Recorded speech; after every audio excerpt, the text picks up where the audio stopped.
Ayan na guys, ang ating adobo. Ang sarap naman yan.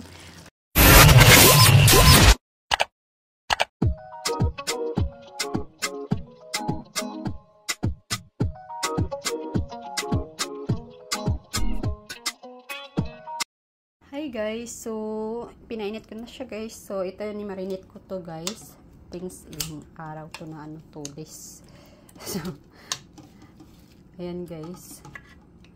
Yan muna natin guys. Pa-brownin muna natin. Ang bango guys, ang bango.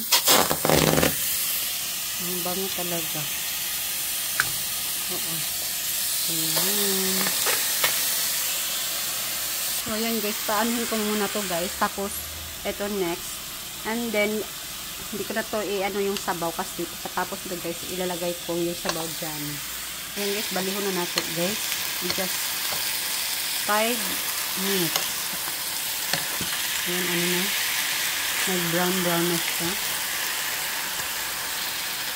So, yan guys. Pina-brown muna natin guys. Saka natin adobohin. So, next is one.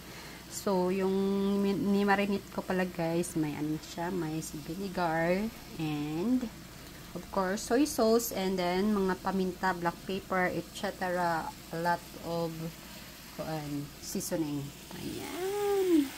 So, yan guys. Ano na siya? So, ano na natin guys? Ipakilid na natin ito.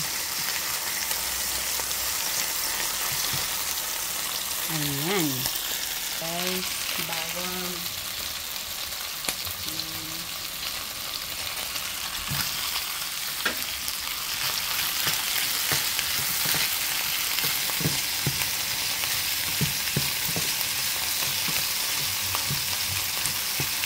So, yan na guys.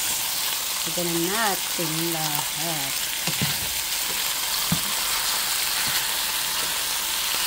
Medyo malaki yung ano natin. Eh. So, ilalagay na natin yung marinate natin guys. So, ayun na. Oh, diba? Masarap sana ito may cubes. Kasi wala akong cubes. Pero okay na yan. Pan lang natin hanggang maluto. Yan guys, ang aking adobo. Ang sarap. Panghabus-basin ko pa guys. Sure nito guys. Ayan guys, nagutom na talaga ako sa kakain na ako guys. Ayan, masarap. Ito na lang. Ito mo. Tingnan nyo guys, sobrang juicy at saka malambot. Ayan. Ayan, adobo kayo dyan. Adobo, sarap. Ayan guys, patayin ko na guys. Ayan, sarap. Hello guys, kainan na. Ayan. And we have pineapple juice while watching my teleserye.